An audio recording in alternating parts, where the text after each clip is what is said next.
This is WZRD Chicago 88.3 FM. And we have with us via Zoom our very first program director of WZRD, LPK. Um, uh, do you think that we could mention your name after all these years, LPK? And I think that I don't hear him yet. yeah, let's see.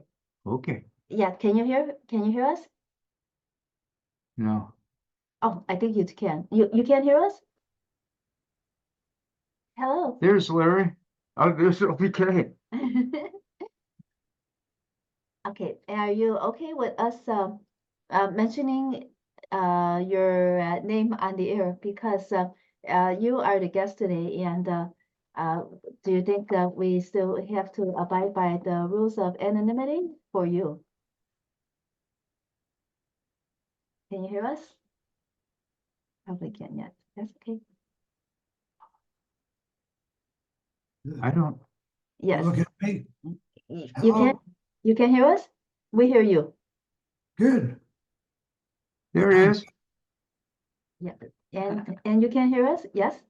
Yes. Awesome, awesome. Okay, and is it okay if we call you by your name? I got just, you're too loud. Okay, Try that now. okay. Are you okay with us uh, addressing you by your name? Can we drop the anonymity for your side?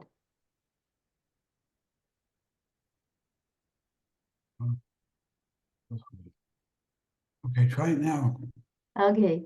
Are you okay with us dropping the anonymity for you? Yes. Okay. What? And old KD won't yell at us, I guess. I'm Yes. not getting clear enough audio to tell what people are saying.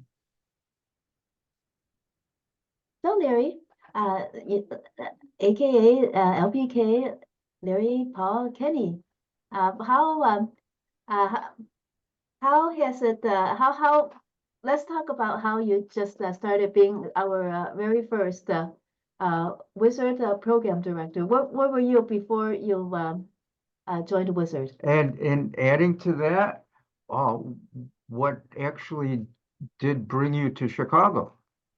Right? I went to Chicago to go to DeVry Technical Institute. And then when I graduated from Tech, they got me on a list of jobs, and I got one at the University of what was it called back then? Uni. Mhm. And then I got hired by Learning Services. Now, if I remember correctly, Learning Services was headed by the distinguished Dr. Stamps, right? Right. And he was the guy, originally he was a vice president over at NBC. Yeah, something like that. He worked in radio. Okay. And then How in the heck did you get together with WRNE, the radio club? Just because I worked on the staff, they came to me and asked if I wanted to help them. Okay. Was that the guy, old TS, that wasn't he a student in the TV studio or something? Rick Martin was, and Ken Davis. There were several students that worked with TV at the time. Yeah, it's hard to believe that you mentioned Ken Davis, and I'm thinking, my God, I forgot he was a student. It's been a while. He was a student then, and several others that worked at Wizard and Rick and so on. We saw them quite frequently. And so when I got on staff, I got to know them as good friends. Yeah, well, there was so much camaraderie around the university, and it all kind of centered around learning services, and then the the stepchild, WRNE, you know? He said, the interesting thing is, your control room at Wizard is where the Wet Learning Services office used to be. Dr. Stamps used to have his office where you're sitting. The one right down here now. Yeah, So WRNE was what again?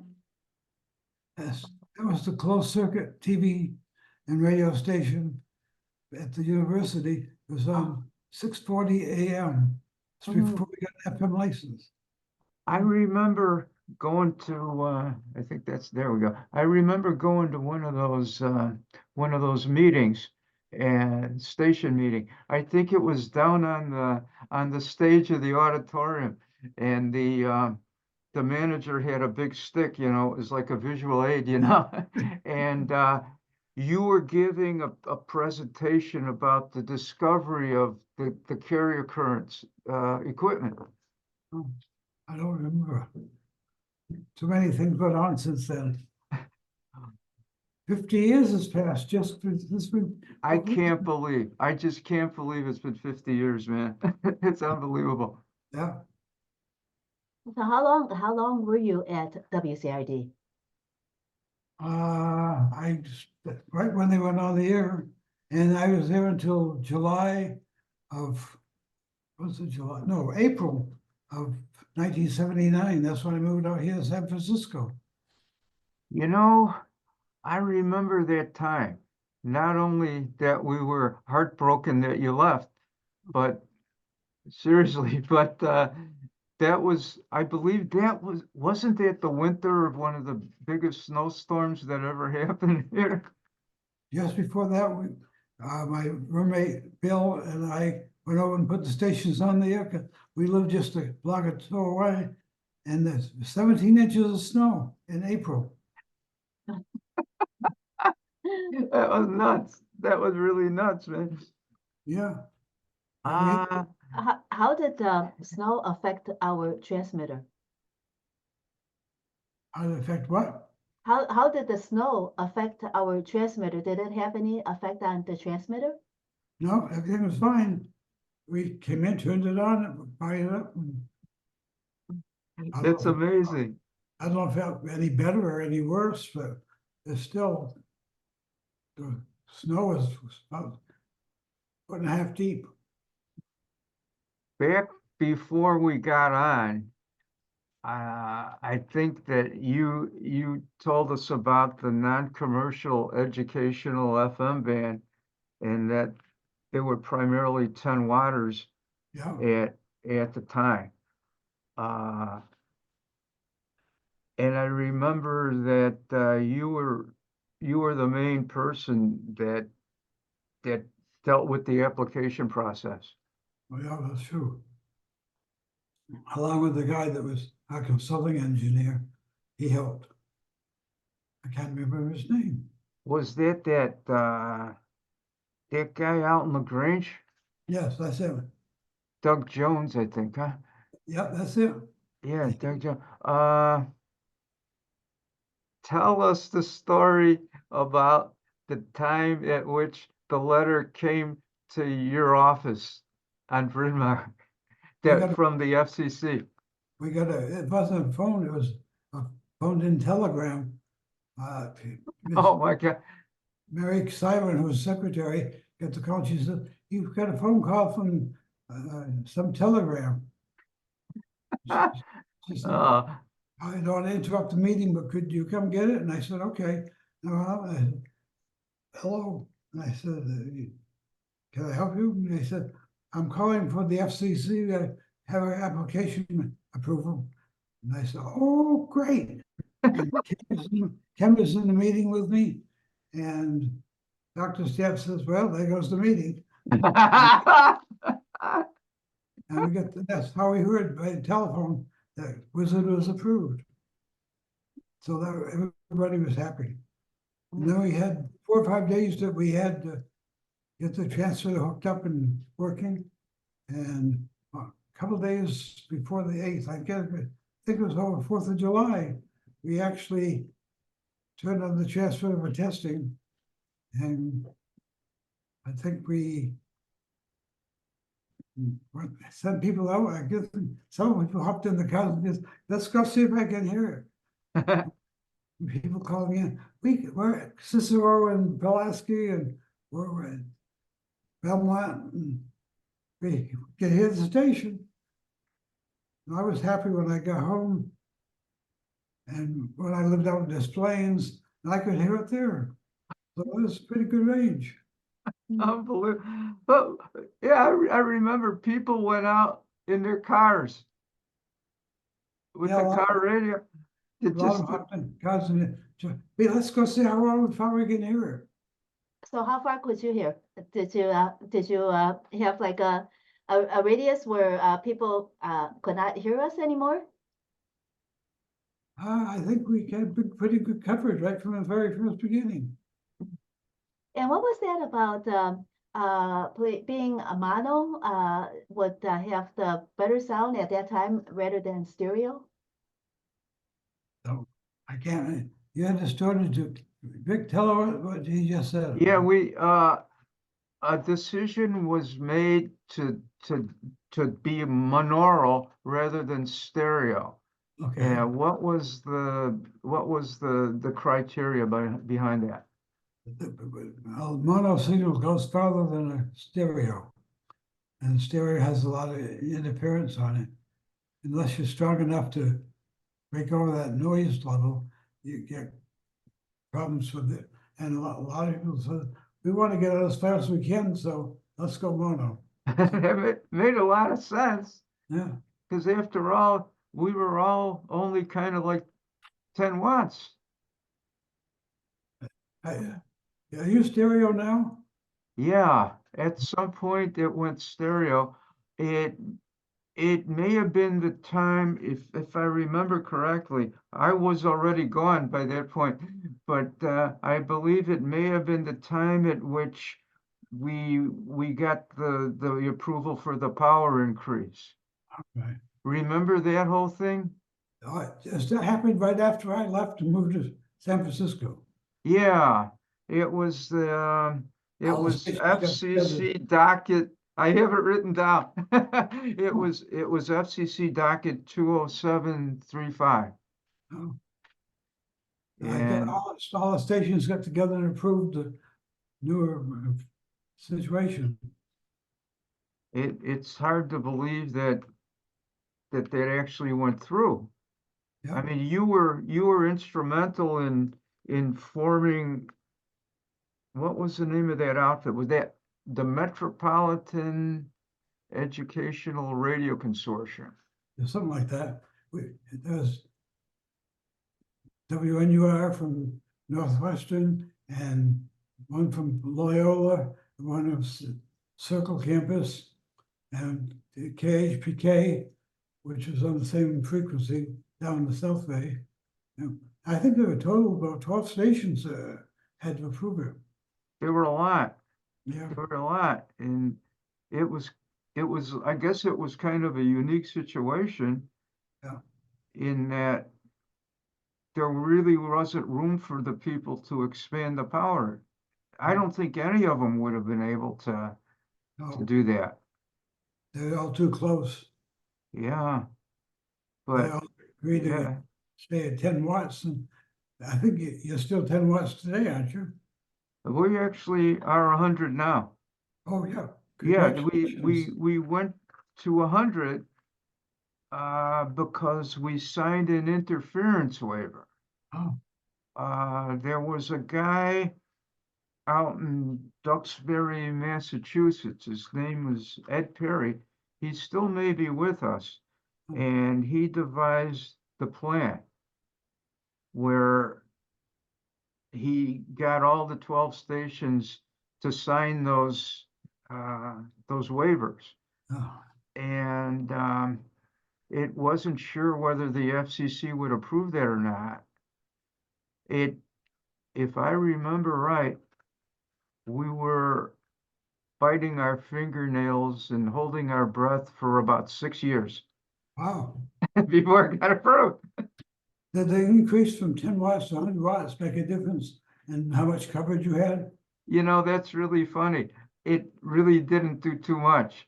Yeah, I think it seems to have maybe beefed up some of the deader spots around, but because it packed so many stations yeah. together, it didn't really increase the range. It just did like a fill-in thing. Okay, because Were I know you, one station was right out there in Park Ridge, right across from where I lived. No kidding. Oh man, yeah. Main I East, remember that place. Main East High School had a station right on, it was on 88.7. Mhm. So, in other words, we were competing for coverage with the high schools as well. Yeah, anything, there's two or three high school stations. One was the one in Park Ridge and one up in Arlington Heights, I think. And I guess everything else was, Was that LaGrange? Somebody's in LaGrange. Uh, there was one that was WM. This is interesting because I just re-met the chief engineer a couple of years ago from there. It was WMWA, and it was the Midwest Christian Academy. okay. And we were kind of leery, didn't know whether they'd approve it or not. Everyone was kind of suspicious. And he turned out to be one of the nicest guys. And he said, hey, you know what? We'll do anything you guys need. Well, great. Yeah, it was pretty neat. For that consortium that you formed, were any of the high schools involved in that consortium since they had their wavelengths as well? Frequencies, sorry. Yeah. I was wondering, during your growing period, whether you had a lot of reports from the distant suburbs like Des Plaines or Wheaton or any place like that? Or are they too far out? Uh, we never got any complaints from them. We can kind of pick them up. I can pick them up at home on occasion. Uh-huh. Uh, and I'm only on the first floor, Yeah. but the old trick that you taught us, just put a rabbit ears on your FM receiver, and it works to this day. Yeah, because I know at home, when I was out in Des Plaines, we just took the TV antenna up and it worked good. Did Now, did you guys hook it up to the big antenna that was up on the roof? yeah, Oh man. So you had to go up on the roof. Yeah, yeah, Huh. to put the antenna. It was, well, a big outdoor TV antenna. yeah, it was. And because of same frequency as FM, they picked it up. We had good coverage. I used to listen to Wizard all the time at home. It was, well, you did a heck of a job, man. So were you a student at the time when you started at Wizard? Say, Were you a student when you started at the Wizard? I was just on a staff there then. Well, Mm-hmm. I was Yeah. a civil engineer. What do they call it? Were A you tech engineer? a technician? There were several civil service classifications. Yeah, And can't remember what it I was. I think they started out because I was one of those people too afterwards. Yeah, And I think you actually got my old job. yeah, as a matter of fact, I did. I did. I got the job in the TV studio for a while, and then when the ARF opened up, they knew I really wanted to go down there because that's where my heart was. So in other words, at that time, the program director did not have to be a student. Uh, yeah, they kind of did. Back at that point in time, the management needed to be students. Although the assumption always was that we would allow a certain amount of folks from the community Yeah. because some of the community members we're very much in touch of what's going on. I remember, Larry, I think we had a couple of folks from Rising Up Angry. There's a couple that came on, they volunteered and came and did programming. I know Sunday morning we had somebody who was a long time staff member, but he was not on the school board, no school listing. But he came in every Sunday morning, did his, I can't remember, it had some specialty programming he did on Sunday morning. You're not going to believe this, man. It was yesterday, right? And we were going to have the School of Rock come in at, oh, I don't know what the heck time they came in, sometime in the afternoon, you know. But I walked in early, and who showed up? But it was that guy who did Sunday Morning Nightmare. What was his name? Do you remember? His initials were TN. No, I don't remember now. TN. Okay. And well, that program was kind of legendary, you know, and so people found out about that. The current folks, like our illustrious host here today, and with her clout and a few of the others, they asked them to come back to do that show yesterday. And I'll tell you, man, it was just magical. Good. I was in tears, you know, when he walked in. I thought it was really cool. Wish I knew about it. I could tuned in yesterday. Yeah, oh man. Well, were some recordings made? Maybe. Hopefully, I think that if it were over the air, I'm sure that they would have tried to. I think I heard that they were. So Have you got any recordings of anything from back then? I'm sorry to say I don't. Yeah.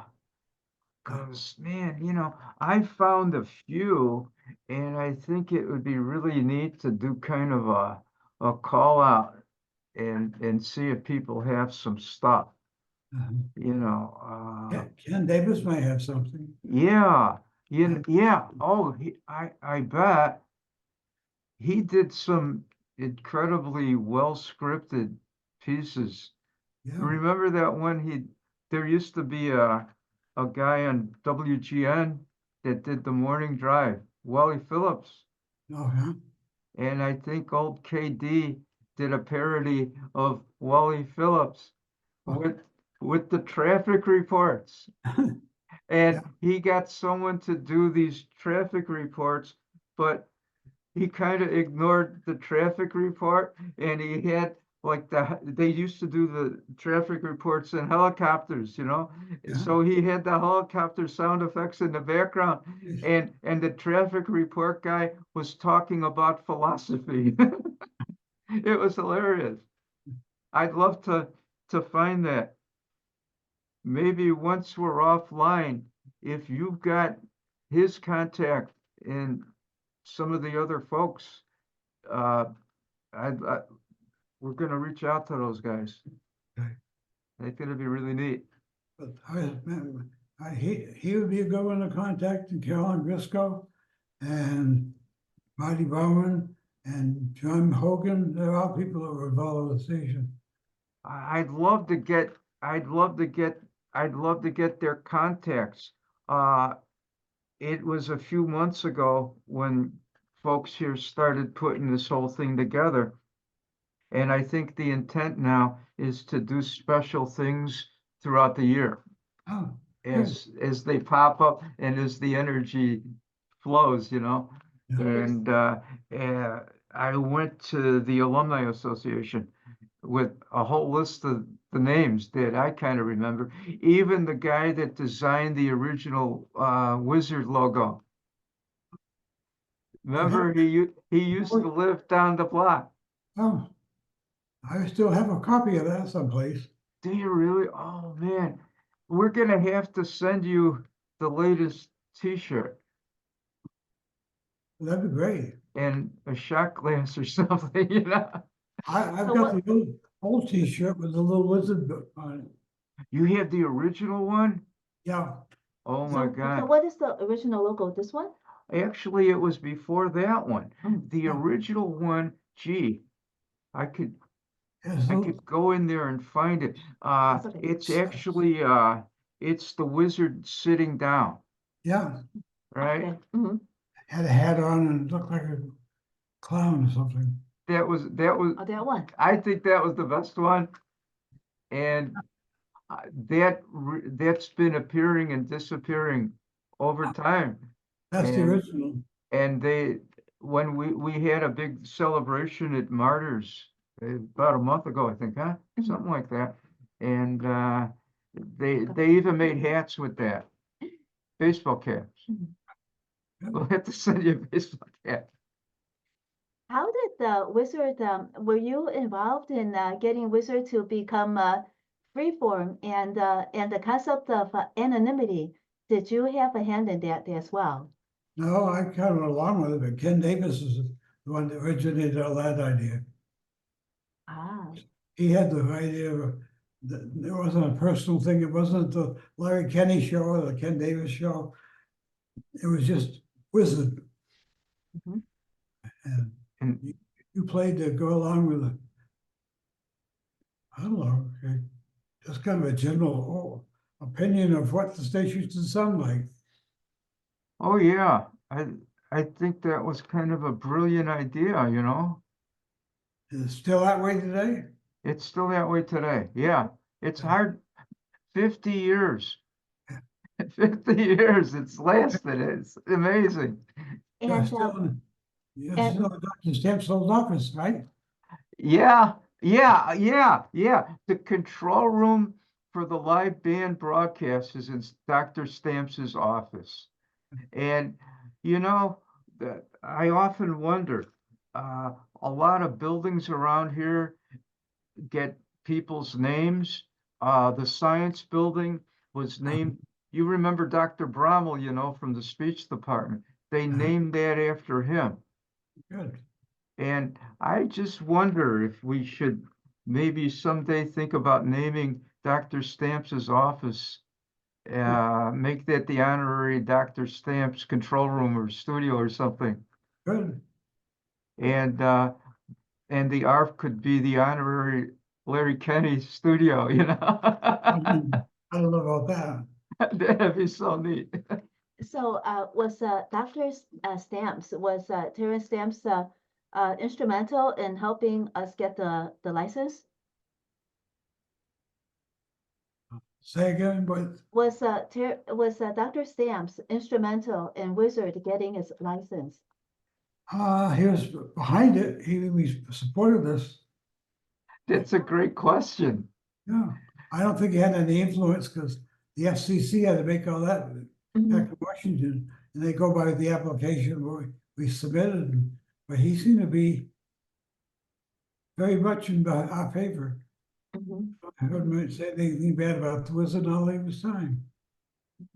He never gave you any problem when you guys were making up the mechanical drawings and the wiring diagrams.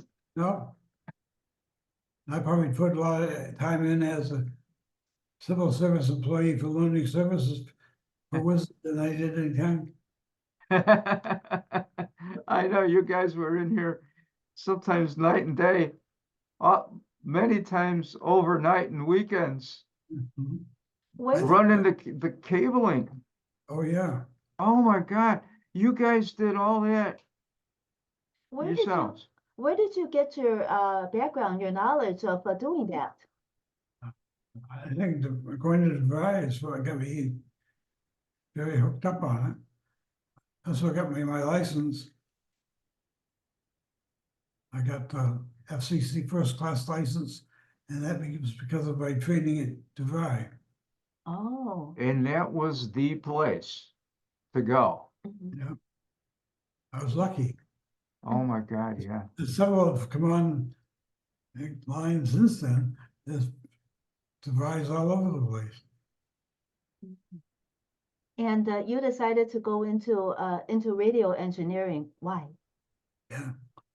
I originally got a job with KICU, no, KCIU, Channel 26. Mm. I worked there for a while, then when they got a position open at Northeastern.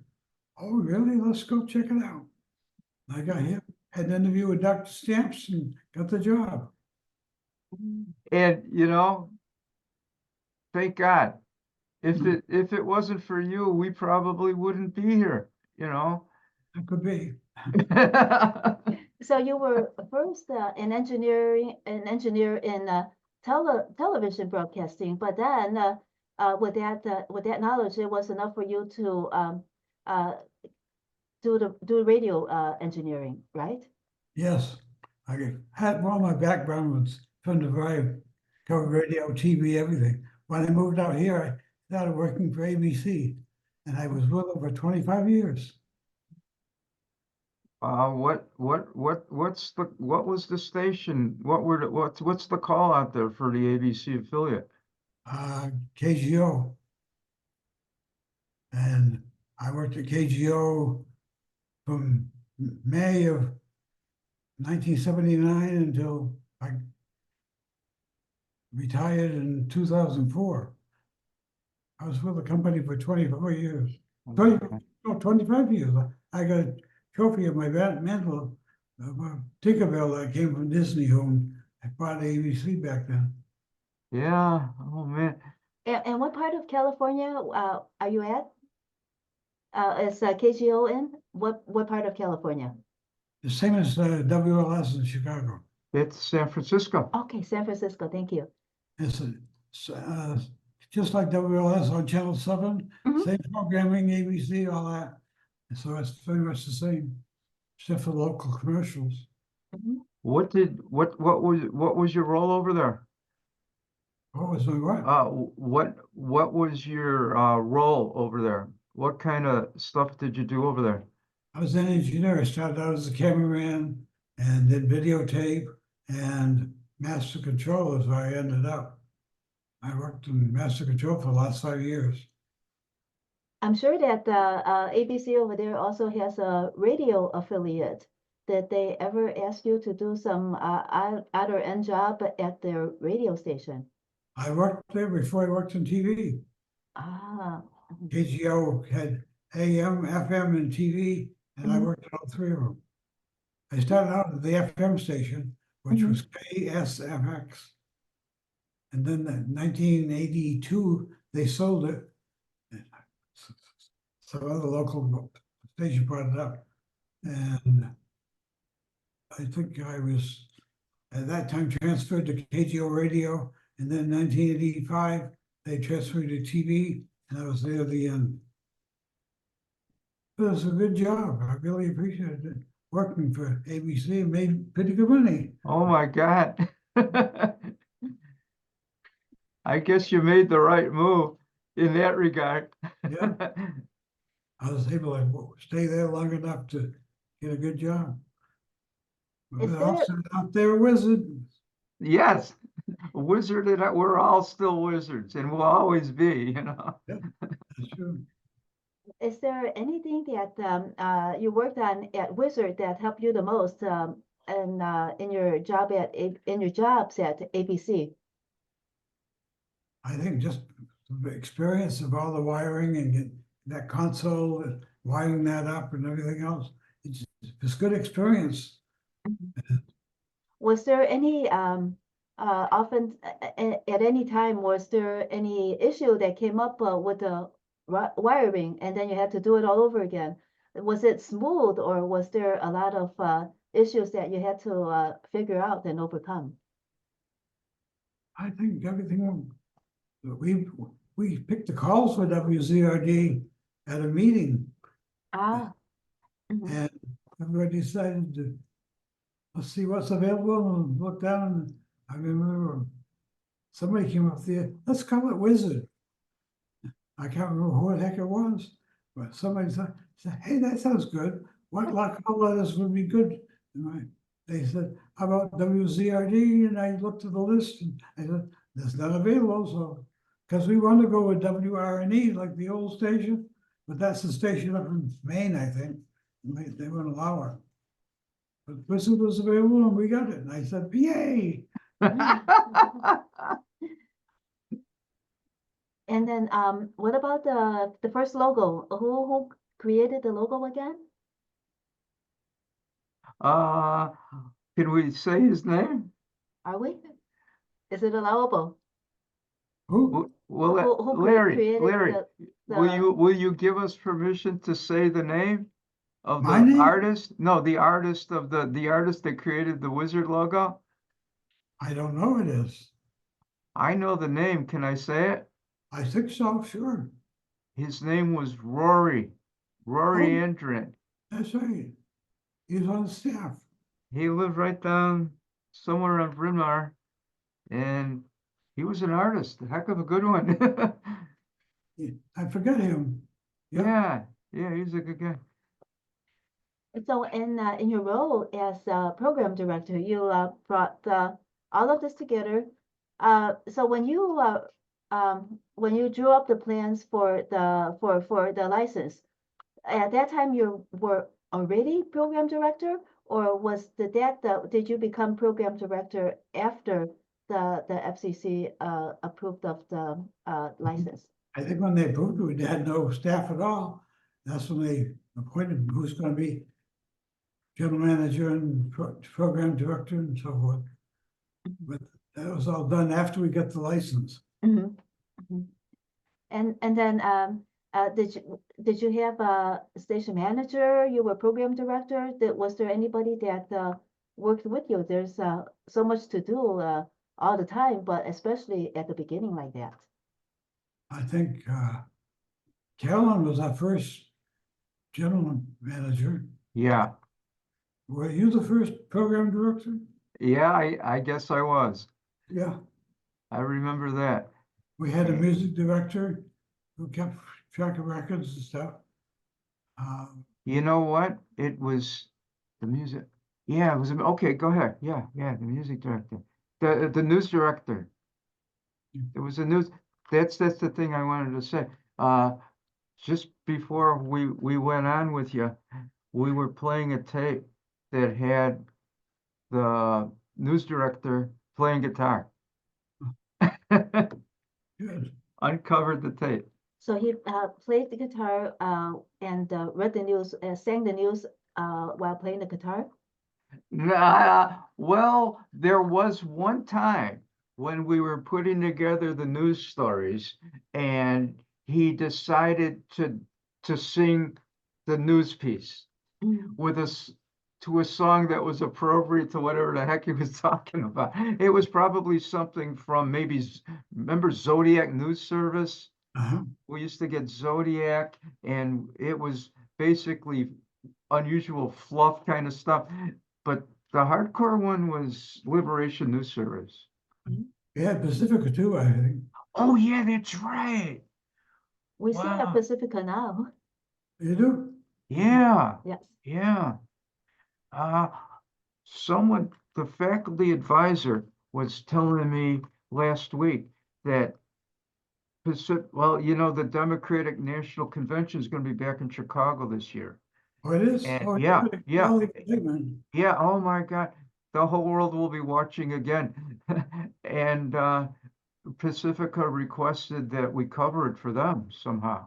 Wow. Oh boy, that's going to be a challenge. Make you busy. We might have to bring you back to help. I don't know. So with the staff that you began with, how many were students and how many were technical staff from the university? I think technical staff was me and Frank Giandola. That was it. Oh yeah. He probably could be listening right now for all I know. Oh. Yeah, that could be. Yeah, you were the two guys, He was like the assistant chief engineer guy. You were the assistant, you were the main chief. I think he took over when I left and moved out here. Yeah, that's right. That's right. But that was it. That was it. Then they hired somebody to be chief engineer. Yeah, Yeah. yeah. And to this day, we have hired folks Okay. taking care of that stuff. But you were part of the staff in at NEIU, and then you just helped with Wizard. You were hired too, right? You were being paid by the university on the engineering side. I was hired as TV engineer, and then I did the audio, Uh, but had nothing to do with TV, but I just volunteered. oh, Yeah, we were all volunteers, and we were definitely not paid to do anything at the radio station. mhm. Although, if I remember right, there were times when we were down here for an emergency or something, Yeah. you know. Do you still remember who was the first Wizard? Who was the first DJ that who played music ever on the air? I don't know who signed on. I mean, I think it was me. Really? Yeah. Wow, man, that's pretty cool. And did you you signed on and then what? Say again, I didn't get You that. you signed on and then what did you do? What did you what kind of programming did you present after you signed on? I can't remember. We had a whole bunch of records somebody had picked up already. Uh, There's still number 1, 2, and 3, and 4 in the record library back in the back room. Back in there, we still have the original, the first batch, starting with record number 1. That's You know? probably one of the first records we played. Yeah, wow. yeah. And then right now we have the not for air, the NFAs. At what point was there any NFAs that were provided by the FCC at that time? The not for air? Uh, I don't think so. Basically, it's what we're talking about is George Carlin's 7 words that you can't say on the air. We call them NFAs. Uh-huh. And on the albums, they're all marked NFA. That means you're not supposed to play that cut. Otherwise, Larry will yell at you. He'll let you know, that's for sure. Somebody had to protect the license. Yeah, yeah, definitely, Mhm. definitely. So at that time, if there were not any NFAs, what were the stipulations that we had to abide by in order to keep our license? I think everybody just knew that they had to perform the ID on the hour and things like that, the requirements of the Mhm. FCC, and they just did it. I think probably they still got the same guidance that we had back then because things haven't changed much over the years. It's basically the same thing. Yeah, yeah. So we also had the community issues, what we call now the quarterly issues. At that time when in 1974, was it called quarterly issues? Um, Yeah, our quarterly issues now is our community programming that we have to report to the FCC to prove that we are a community station. yeah, I think we had to do that back then and probably still the same today. Yeah, Mhm. yeah, you had to do that. And it was called community entertainment. Oh, Okay. And then we actually had to, I remember having to organize the first one, Okay. the community entertainment. And at that point, it was a very formalized FCC procedure. Okay. And you needed to do a random phone survey of people in your coverage area. So I remember I went to the sociology department to find out about random number tables. Oh, And we got the local phone books back when we had phone books, and we randomly called people in the area. And I think maybe 50% of the people actually answered the phone. yeah. We had a bunch of phones in the old TV office that we used. I don't think we told anybody we were gonna do that, but we kind of got away with it anyway. And then we had to identify community leaders. Uh-huh. And I remember we identified the principal of the high school that I went to, uh, over by, well, it was Lane Tech, you know? Yeah. So I guess I got stuck having to interview the guy, and I got there early. He said, meet me in the cafeteria. All those Lane Tech instructors are like rough and tough guys, you know? So I'm sitting there, and I must have looked young in those days, you know? And the guy sees me sitting there, and he says, oh, what in the heck are you doing in here again? He thought I was sent down there for discipline, you know? But So, yeah, then we had to create the community, the issues that you're doing now, right? Yeah, we all, yeah, we you're all doing, are, yes. yeah. Yes. We had to create the programs that reflected what we found out from the surveys and stuff. Oh, okay. Are you program directors? No, no, I'm You not. were the manager Yes, manager. for several years. Yes. Right. Mhm. However, Larry, we are almost out of time. One more question. Do you still remember who was your first student that was at Wizard? And what Um, did the student do? If you still remember. I can't remember.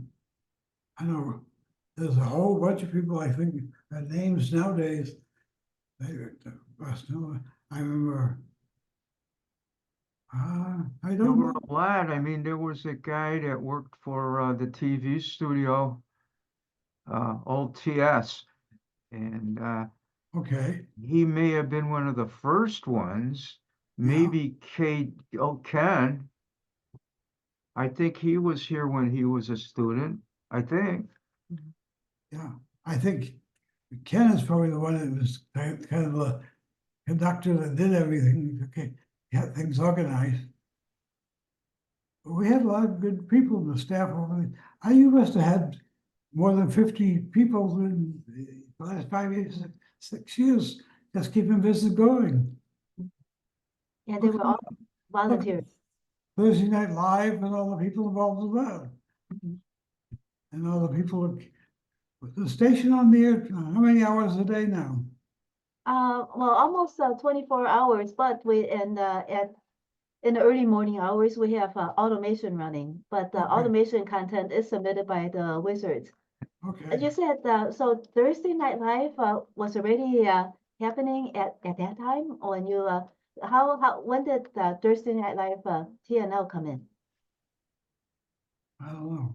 It's, I I think that was later on, Oh, and I think that they decided to do it at a somewhat not a hard clad time, because when we first signed on, uh, when a musician was available, we just kind of go ahead and do it. yeah, But there was someone here that needed to get an engineer to do the mix, and the engineer could make it at that specific time only. So then it kind of stuck. mhm. Yes. I, Well, everything from 50 years ago is turned into a big fog for me. I don't remember a lot of the details. Yeah, yeah, yeah. It's been a long time. Yeah, Do you, our illustrious host asked me what time we used to sign on, and I thought it was real early in the morning. I don't remember. I don't, I thought at least by 8. I'm thinking maybe 6. do you Maybe, remember the first time you signed on, about what time it was? no. That's okay.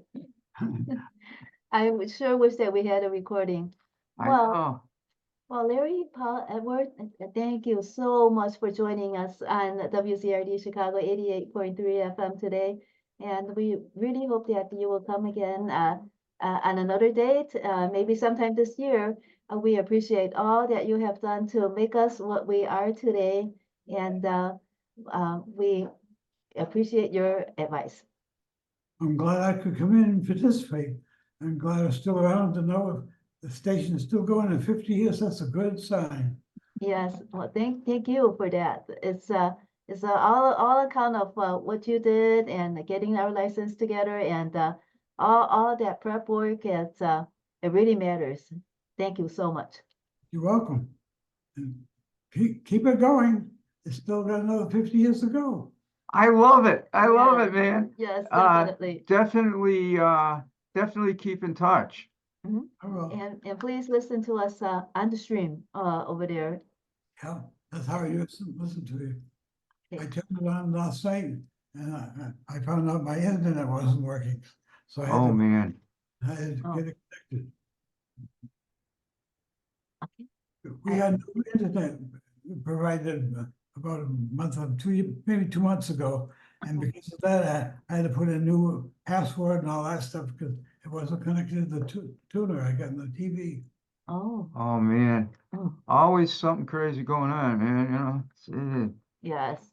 Now, can we keep this, once we sign off the Yes, air that's it. on this, can we keep this on for about 2 minutes? Yes. I got a Yes. question to ask. Let's see. Yes, we can. Hang on. I let me see. I think so. Here, let's maybe do it this way. I don't know. Okay. And we do have to. Can you still hear us? I don't think so. It's not possible. Oh, okay, I guess it's not possible. I just wanted to tell you that the last time you were here, we were looking for something and we couldn't find it, and it appeared. Oh. So I'm gonna try to make some copies to send out to you. All right. Thank you so much. Thank you again. Thanks. Okay. Thanks for being part of this big history point.